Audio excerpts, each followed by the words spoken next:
Alright, our next one that we're going to be trying out is a cross stitch. With your cross stitch, once again, I'm going to have you take, on this one you can go ahead and take 4 squares across, and for your 4 squares I just need you to go ahead and take an X across each one of those.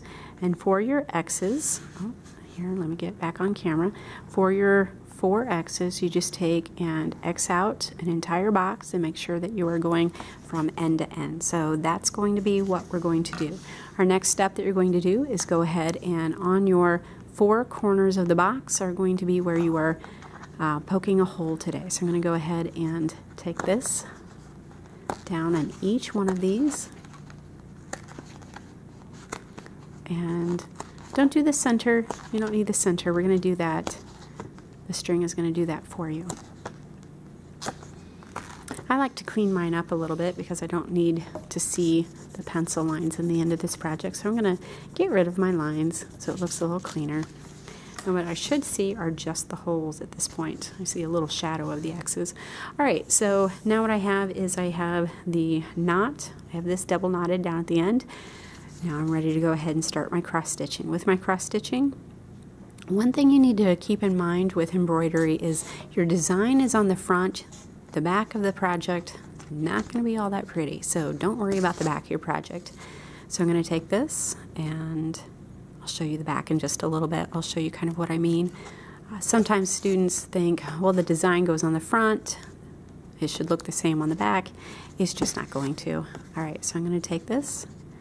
That's a tail hanging out from the back coming over to the front. I want to be part of all the fun stuff on the front. Alright, so I'm going to take this and I continue on with the X for my cross stitch.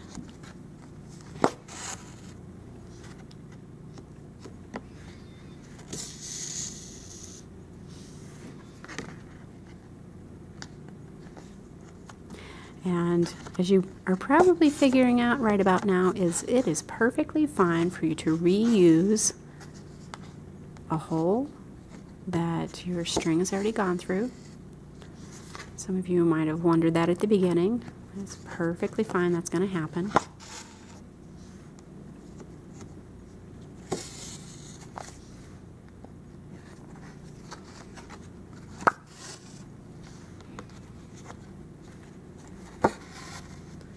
And then, here I am. And there's my X's. So what you'll see on the front, you see the X's with the cross stitch, and that's what we want on the back. Looks like I tried to spell something not very well. Alright, so now what you're going to go ahead and do is you're going to take the end of this and double knot it off just like you have all the other times.